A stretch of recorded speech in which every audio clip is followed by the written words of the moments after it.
I'm Pat McAfee, and I can't wait to go across the pond to listen to Across the Pod, fresh out of Wales. Special stuff. Cheers. Hello everyone, Andy here, and here's what you can look forward to in today's episode. In today's episode, in Team Season Preview 17 out of 32, I was joined by Las Vegas Raiders fan and writer Levi Dombro as we look ahead to the team's upcoming season.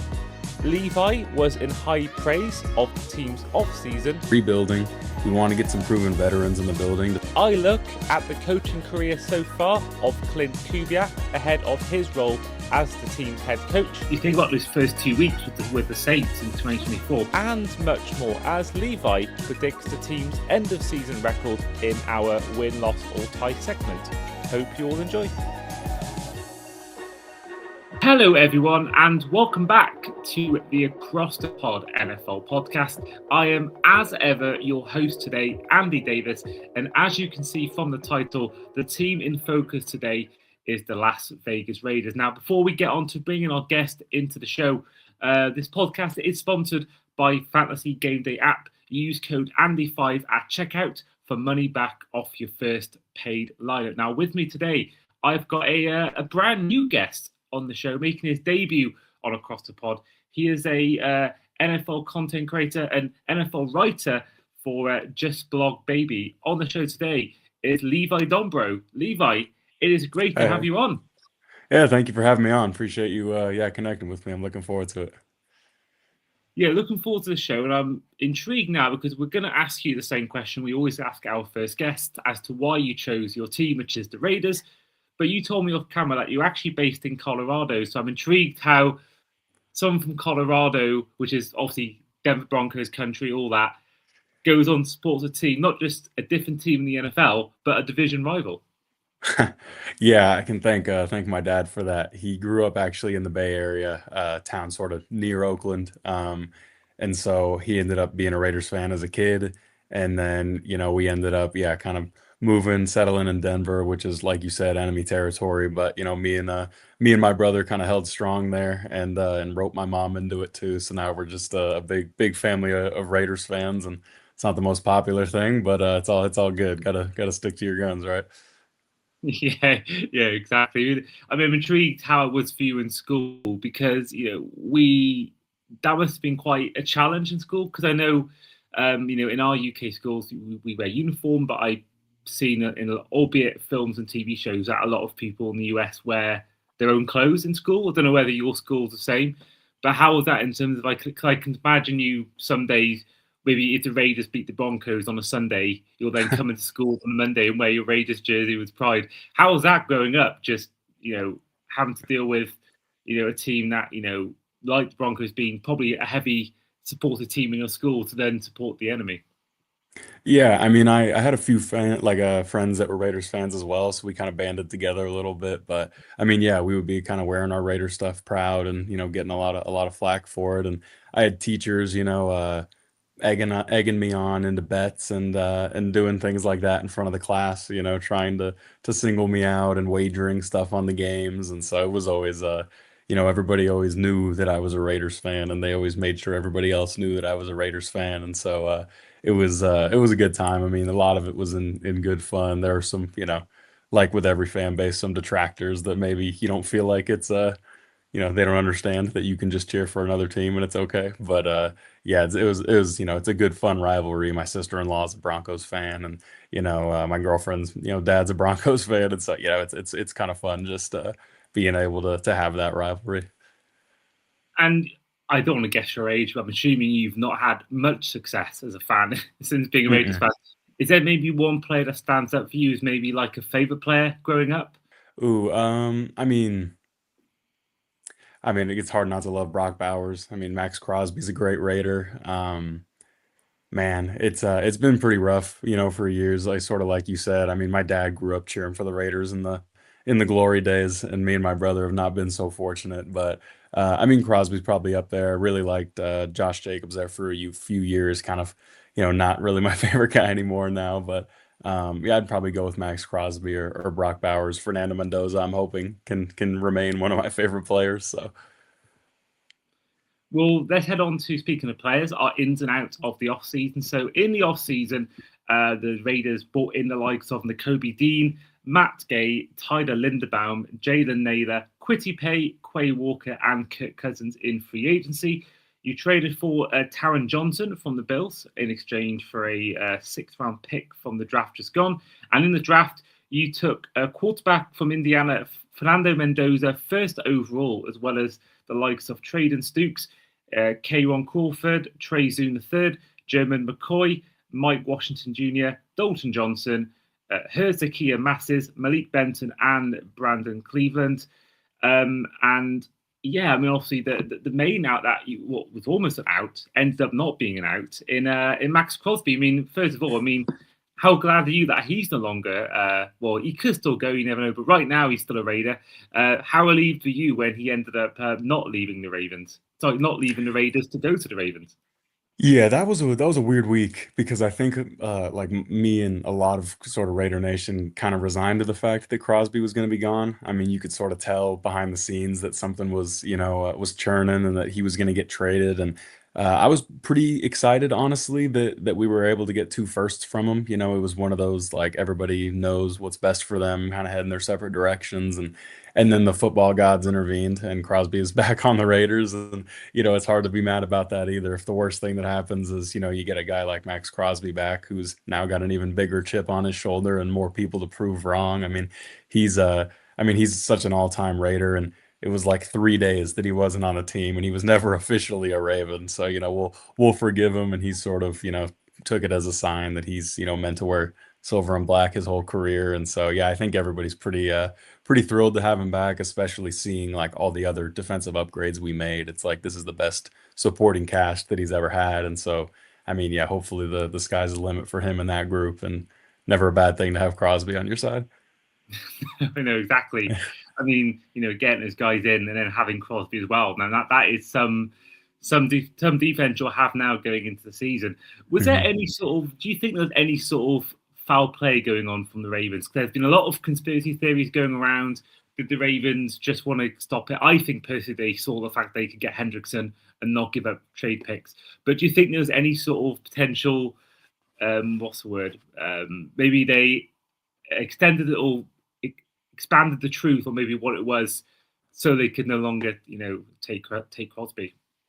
I do. I really think that it was just that they saw they could get a similar level edge rusher for the same price, but keep their two first rounders. And the thing with me that I don't get is the Ravens aren't worried about long term. They're in a win now window, and if they think Crosby's knee was going to be fine this year and next year, it's like, why would they worry too much about the future? And Trey Hendrickson is coming off of an injury as well, and they just signed a center that's like 4 months removed from like an Achilles tear, and so it's not super consistent. They've kind of done this sort of thing before, and what I really want to know, and I wish somebody would just ask Max Crosby, is that Trey Hendrickson said they told him that they were planning on pairing the two of them up, and I'm curious if they ever told Crosby that. Because if they didn't, then it's pretty obvious what's going on. And Crosby just said again the other day, like, only I know the truth about what happened. Nobody said it yet. And I haven't seen anybody else bring that up. And if I ever get the chance to talk to Max, I will ask him that. But I do think there was a little bit of, at the very least, it was just cold feet by Eric DaCosta, their GM. Yeah, I think that, yeah, I don't believe for a second that it was purely down to a medical why he failed, personally. Also, other outs that actually did leave the Raiders were the likes of Kenny Pickett, Geno Smith, who was traded to the Jets, as well as the likes of Raheem Mostert, Tyler Lockett, as well as Jamal Adams, Landon Roberts, Devin White, Terrell Edmonds, amongst many others. What's your take being overall, Max Crosby aside, about the Raiders offseason as a whole?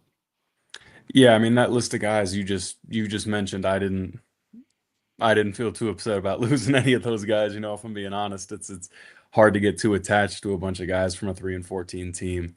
And a lot of those guys sort of, older veterans that weren't really going to be around for the rebuild, or guys that were pretty low end starters. And so I thought we made a ton of upgrades, and I don't expect us to necessarily turn it around this year, but we had a ton of salary cap space. We had a ton of cash that we needed to spend.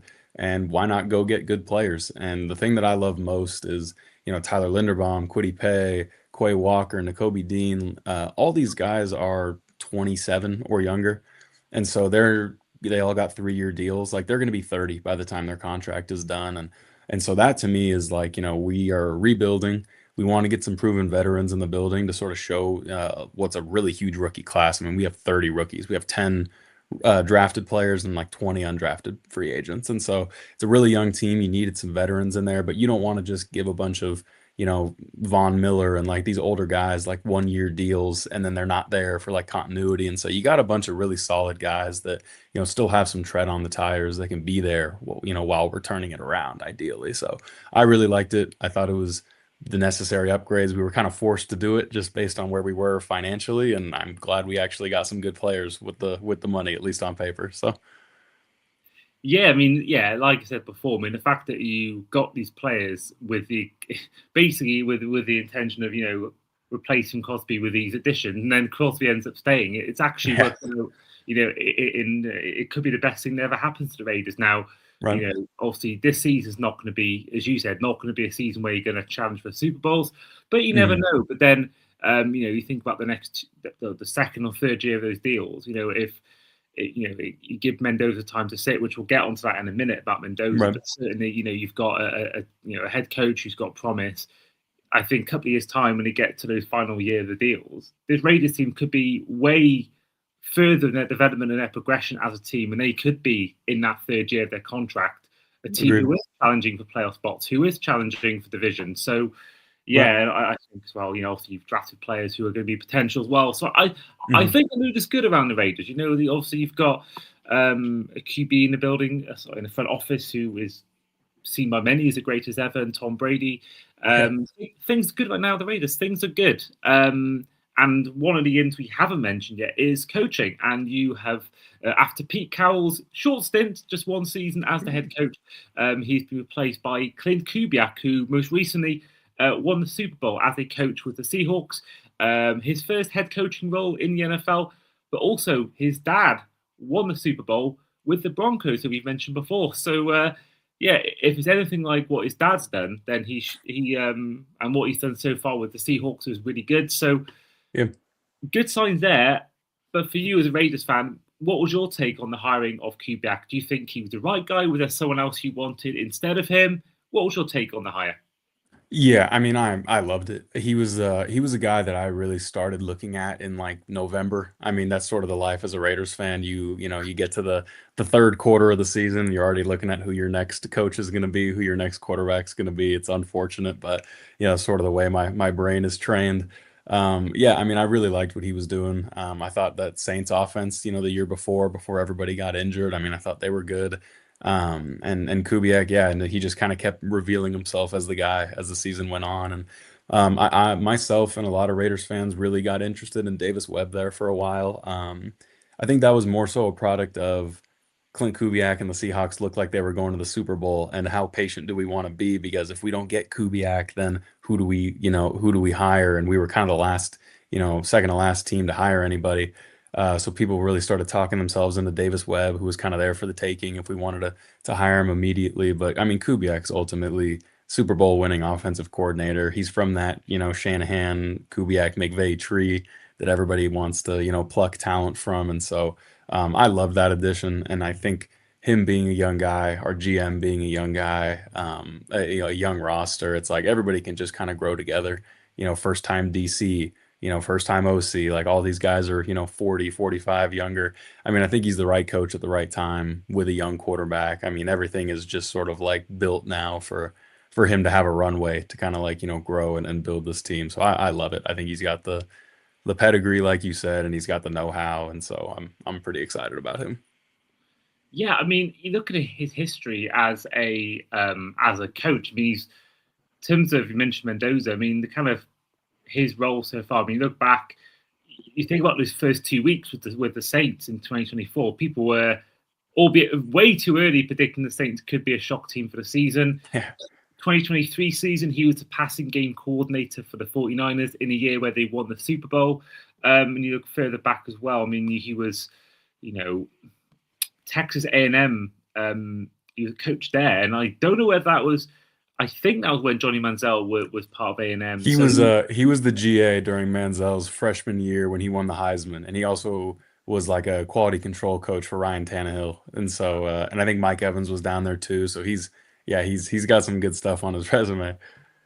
Exactly, and as I mentioned before as well, I mean, he's got the genes for it. I mean, his dad, he's probably, as a kid as well, growing up, he's probably, learned some great stuff from his dad, whether it was intentional or just, just in the house, he's hearing stuff. But I think from what he's done so far in his career as a coach, albeit, a lot of people do succeed as a coordinator and then don't succeed as a head coach. Right. Shout out to Adam Gase.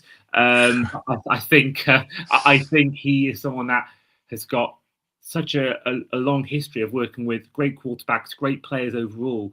And I think, what we saw from that Seahawks team last year was really good. And we hopefully for Raiders fans, it will only continue. And of course, one guy we haven't mentioned is Sam Darnold. I mean, Sam Darnold, great story there. I mean, obviously had success with the Vikings the year before, but then he was also part of this, Seahawks offense that helped JSN break out. And Darnold have a Super Bowl winning team. So I think all round, I think Raiders fans, my brother is one, should be very excited about what's to come for the season. And I think it's a great prospect for Raiders fans. I agree. Yeah. Mendoza, we mentioned Mendoza before. I mean, he is someone that comes in as the first overall pick. The first time the Raiders have done a first overall pick since 2007 when they took an infamous pick in Jamarcus Russell. And we all know how that worked out. He comes in with a lot of hype, won the national championship in Indiana the year before. He is someone that comes in with a lot of hype. But we see many quarterbacks before. They come in straight away. They get injured or something happens, their progression gets halted. Now, Tom Brady, I mentioned he's in the building now. He is someone that benefited a lot from not starting straight away, learning behind the scenes. Lamar Jackson, the same thing. Infamously, Aaron Rodgers and Brett Favre, behind Brett Favre. Yeah. But then there's some quarterbacks like Peyton Manning, Joe Burrow that have come in straight away and excelled. Jaden Daniels in his rookie year. What's your view on that? Because some people, I'm probably in this camp, think they should redshirt him for the whole year. There's been indication that they are going to do this. But some people think if you're good enough, you're young enough. So what do you think they will do? Do you think they will redshirt him for the year? Or do you think we will see Mendoza play at some point during the season? Because we know Kirk Cousins is going to start in week 1, but will he be starting in week 17 and week 18?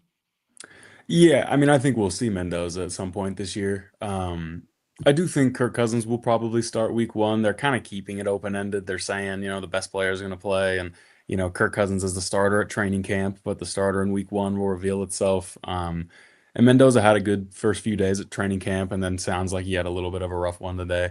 Rookie taking his lumps there. But I think that we will see Mendoza, and I think the main reason is that, I mean, I don't think Cousins is going to be able to play well enough for long enough to keep the pressure down. I think the fan base, I think the people in the building, I think the veterans in the locker room, I mean, it's gonna sort of get to a point where, I mean, Cousins is not gonna, they're not gonna be able to look at Max Crosby in the face and say, I think Kirk Cousins gives us the best chance to win, if Mendoza's kind of shown us stuff. And so I don't think he'll start the year. I think we will see him at some point. And being, just selfishly as a Raiders fan who's had to wait so long, it's like the future can't come fast enough for most of us. But I think we're all, trying to buy into the fact that Mendoza needs to learn. And, Patrick Mahomes and even Jordan Love learning after Rodgers. And it's like there's so many examples of it working. There's probably a lot of examples of it not. But, we're looking at those positive ones and, hoping that Mendoza can learn and get to see him at least a little bit this year, I think is maybe the hope. But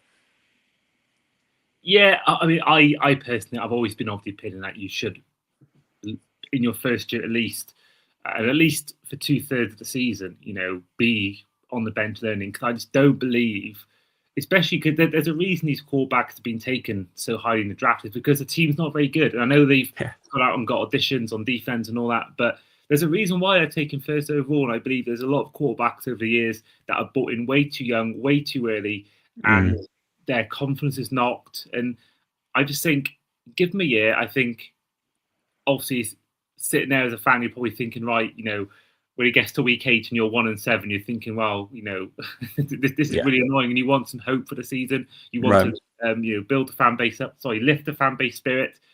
But I do believe just for 1 year, I think just hit him, because I can't think of many quarterbacks that have started week 1, and even Peyton Manning.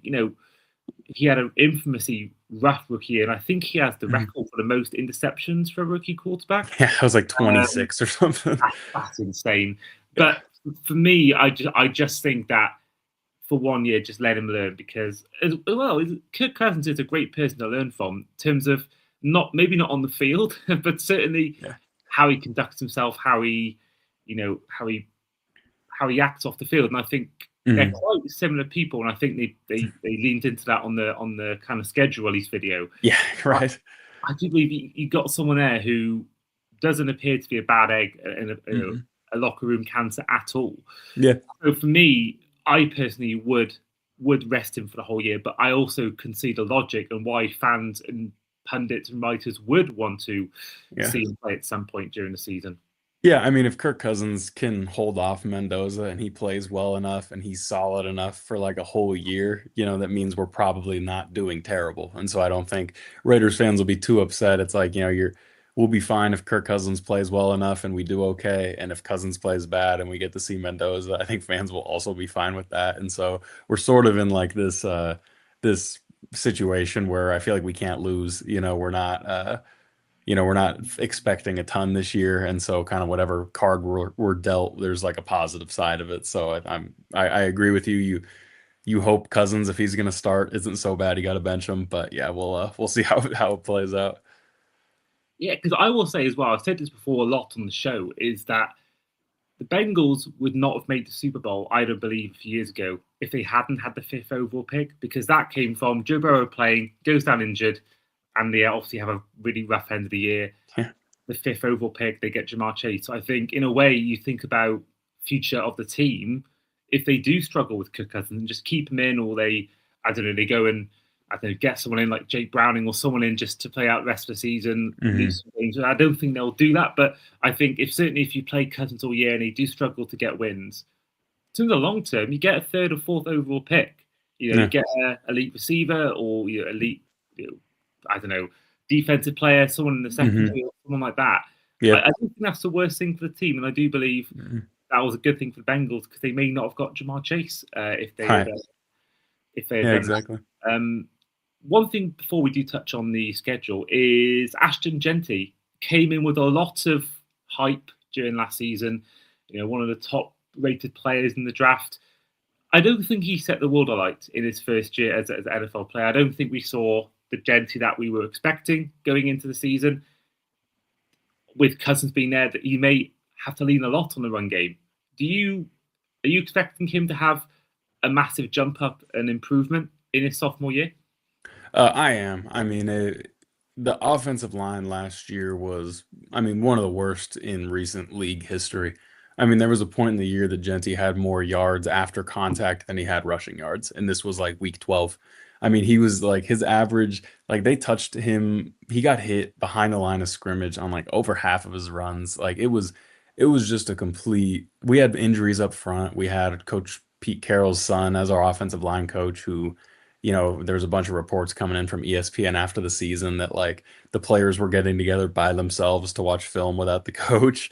And like our GM was like watching film with guys because they weren't getting like the right teaching. And you saw glimpses of it. Jeanty ran all over the Houston Texans, like in week 16. And the blocking still wasn't good. And he just absolutely ran all over them. And there's so much talent there. And you got a guy like Klint Kubiak coming in with his outside zone scheme, which, fits our personnel a little bit better. We got some big athletic guys up front now with Tyler Linderbaum and Jackson Powers Johnson. And so I really think that he should, if for no other reason, just because the offensive line is going to be improved, I think he should have a way bigger season. And the other thing that he's going to kind of continue growing in my opinion, is being a pass catcher. I think Klint Kubiak's very good at sort of marrying the run and the pass and play action and, getting him the ball maybe in the flat. And there's going to be so much attention on Brock Bowers. And I think that Jeanty can really kind of benefit from that. We don't have a ton out wide, but I'm really hoping that he has a big year. He's just so talented. It's so obvious, and I just have a hard time believing that he's going to struggle to find lanes as much as he did last year. I just the offensive line and the coaching with Rick Dennison is just has to be better. It absolutely cannot be worse. I hope not at least. So Well, hopefully not. And this will segue us into the final segment, which is win, loss, or tie. So for those of you that don't know the format of win, loss, or tie, each fan that comes on predicts their team's overall end of season record by going through each game and answering with a simple answer of win, loss, or tie. Now, in week 1, this is where our two teams meet, as you host at Allegiant Stadium the Miami Dolphins. Levi, win, lose, or tie? I think this is a win. I think the Dolphins just ripped down their roster a little too much, and two first-time head coaches going against each other. We're at home. A little bit more of a older, experienced quarterback. I think the Raiders win this one, but I'm not sure it'll be a pretty game. No, I'm not sure that's going to be. I don't think that's ever going to be on prime time on Sunday night football or anything like that. Week 2 is your first divisional game of the season and your first road game of the season as you take a trip to LA and face the Chargers. I think this is a loss. I think the Chargers are still better than us. I don't think they're that serious a contender overall, but I think they're probably still better than us at this point in the year. So, well, you're sticking on the road in week 3, and this is where Klint Kubiak is reunited with his old team as you take a trip to the Superdome and the Saints. Yeah, I think the Saints are good. I think a lot of people are underrating the Saints. I'm not sure why, but I think they're good. I think this will be close, but I think the Saints win this one. I think the Raiders lose. Well, week 4, you are back at home and facing one of your fiercest rivals as you host the Chiefs.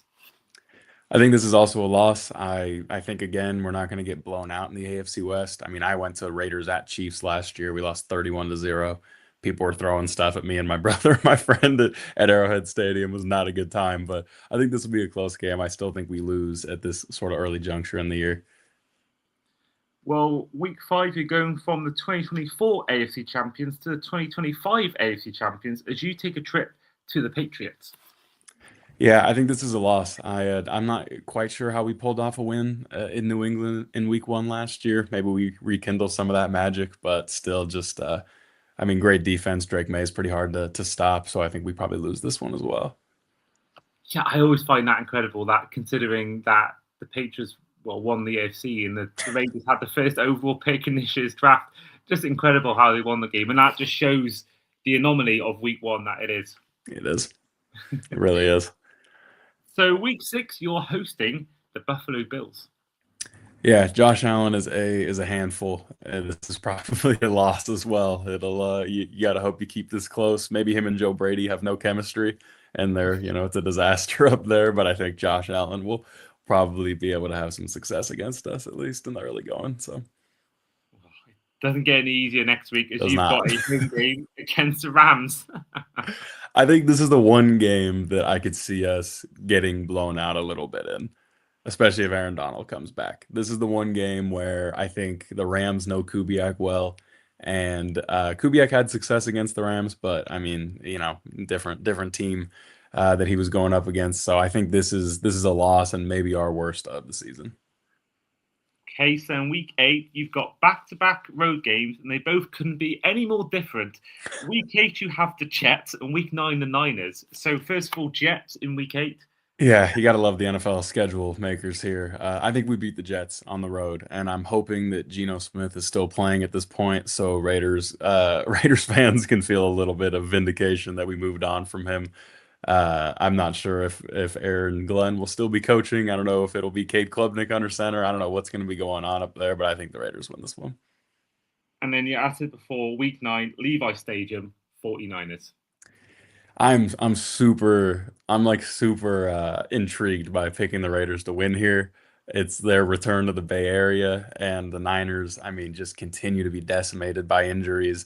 I think the Raiders still lose this, but it is going to be a very spirited game there in the Bay. So should be one hell of a clash. Yeah. When week 10 is a game against the current Super Bowl champions, and this is where Kubiak once again plays an old team in the Seahawks. Yeah, see, this may be an unpopular opinion. I think this game is like very close. I think the Raiders will lose, but I think that just it's like one of those master versus apprentice things between him and Mike McDonald and two groups that know each other so well. And I think the Raiders like challenge them. I think we'll end up losing, but it'll be one of those kind of fun games.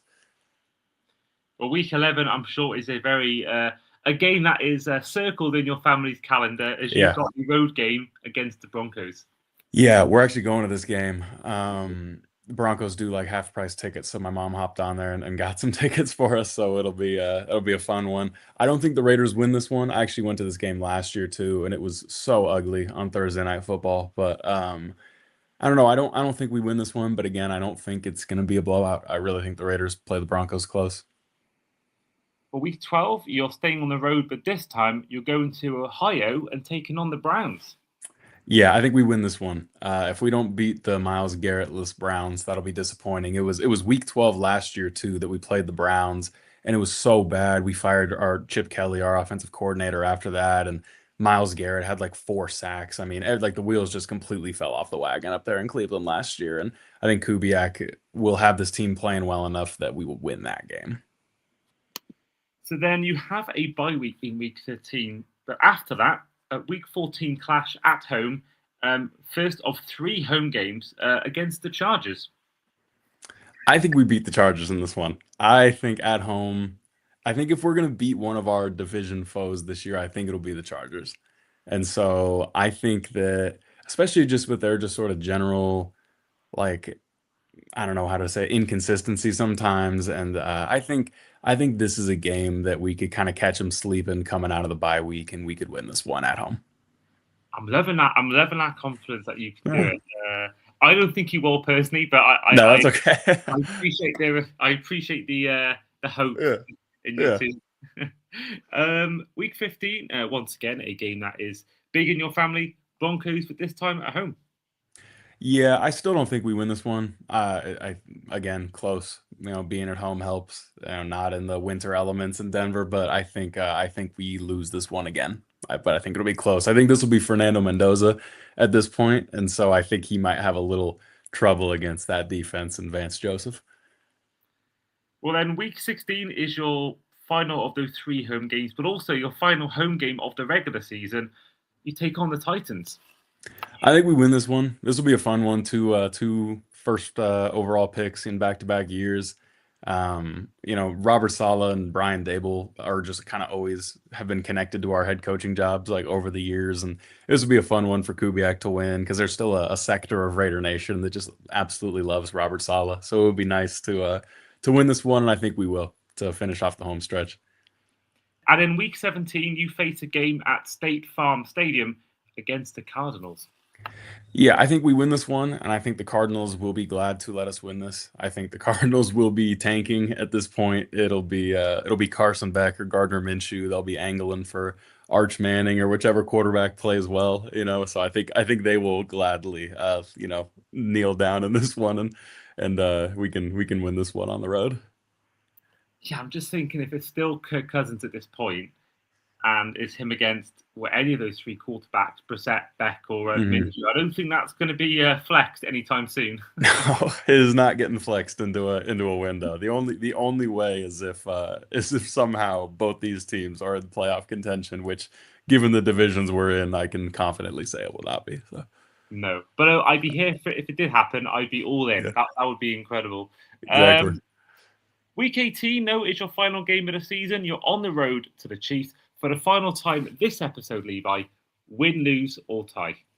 I think this is a loss. I think it's hard picking to go 1-5 in the AFC West again, but I mean, I think this is a loss. I think the Chiefs will have a lot to play for. I think the AFC West is going to be very tight at the top. I'm not sure if we're going to have a 14-3 team like the Broncos. I think they'll all be hanging around 11-6, 12-5, playing against the NFC West this year, and so I think the Chiefs will have a ton to play for. I think they'll really bring it. And I think this will be sort of a week 18 tryout where, we're not like sitting guys, but we're playing, Jermod McCoy more than Eric Stokes, or we're playing Tonka Hemingway more than Adam Butler, like really getting the young guys in sort of like we did last year, just to make sure we know who we've got going into the off season. And that's not necessarily a recipe to win against a team like the Chiefs. And so, what are we at? 6-11 there? Yeah, 6 and That's 11. So I'm hovering between 5 and 6, and I'm leaning towards 6 positivity because I refuse to predict that we'll go winless in the AFC West. So I'm picking the Chargers because they're the easiest target. They have the least amount of fans who will come at me for it. So it's all good. well, you said you got 6 and 11. So this means we are. I think it's around. I think it's 16. Sorry, 17 teams so far that have come on this show. 17 different team fan bases. You are currently, at time of recording, you are tied for our second least optimistic fan so far. I would call that the second most realistic fan. I would flip the narrative there because I mean, yeah, to be fair, the little different situations with each team, and I mean, we double our win total from last year, and what do we have? Like 4 out of the last 6 we're winning. We start off the year rough and kind of trend in the right direction at the end of the year. I think that's a great formula going into 2027 with still a lot of cap space, probably a high draft pick, a lot of picks in the next year's draft, and so I'm fine with that. If that's I'm looking. Call me optimistic in a 2 to 3 year window, but for this year, I'll take the lumps that may come. Well, there we are. Well, you'd be hoping that your prediction isn't true, and you'd be hoping for a few more wins. But I think, Right. considering last year was so bad, I think 6 wins would probably make you, probably not in the top 5 draft picks. Maybe I don't think with 6 wins. So I Yeah. think it's progress. It's more wins than the year before, and I Right. think, as I said before, you can benefit from that and get a top prospect in the draft potentially at maybe the 8th or 9th Yeah. position. Yeah, I mean, I'm thrilled with 5 wins, if I'm being honest. I don't know if that sounds, depressing to say, but I mean, I would be happy with 5 or 6 wins. I think last year the Saints won 6 and they got the 8th pick and they got a pretty good receiver. And so, if we can get a Jeremiah Smith or a Cam Coleman or, George Pickens doesn't sign an extension and he's a free agent, we got a lot of money to throw at him. I mean, I don't know, it's hard to predict the future, but it's really not a bad spot to be in necessarily. So. Exactly, but that is where we will end the show for today. So, Levi, first of all, a huge thank you for coming on today and making your show debut. Oh yeah, thanks for having me on, man. I'm glad we got connected here, and yeah, I'll serve as your resident Raiders pessimist as long as you'll or realist as long as you'll have me. So I will definitely get you on again. You were a great first-time guest on the show. Now, thank you. before we do go, you are a site expert for a Raiders-based site called Just Blog Baby, and I believe you do content as well for Fansided. And we will put some links in the bio for those who are wanting to find out more. We'll put in the description of the episode a link to his work. But in terms of the audience, tell them kind of what stuff you're working on, what stuff that they can look forward to in the next few months from yourself. Yeah, so yeah, like you said, I'm the site expert, which is just a fancy way of saying I'm the editor, but a contractor at Just Blog Baby, which is part of Fansided. So I also write around the division. I help out with the Cowboys site and a handful of others, but mainly and with my fandom writing at Just Blog Baby. I kind of do some fun things on my personal social media, which is just at Levi Dombro, my name. Try to do some fun things on there, and then. Yeah, I mean, try to get out to the Senior Bowl and the Combine this spring. But as far as this season, yeah, just covering things as best as I can for the Raiders. And I might have a fun interview lined up here soon. I don't want to count my chickens before they hatch, but hopefully that'll be coming out soon. But yeah, other than that, yeah, just kind of writing away and hanging out over there at JBB. So. Great stuff. Yeah, so do check out the work if you haven't already. But in the meantime, this has been the Across the Pod NFL podcast, our Las Vegas Raiders season preview, team season preview 17 out of 32. I have been, as ever, your host today, Andy Davis, with our guest in Raiders fan, Levi Dombro. And we'll see you guys for our next team season preview. See you then. Take care.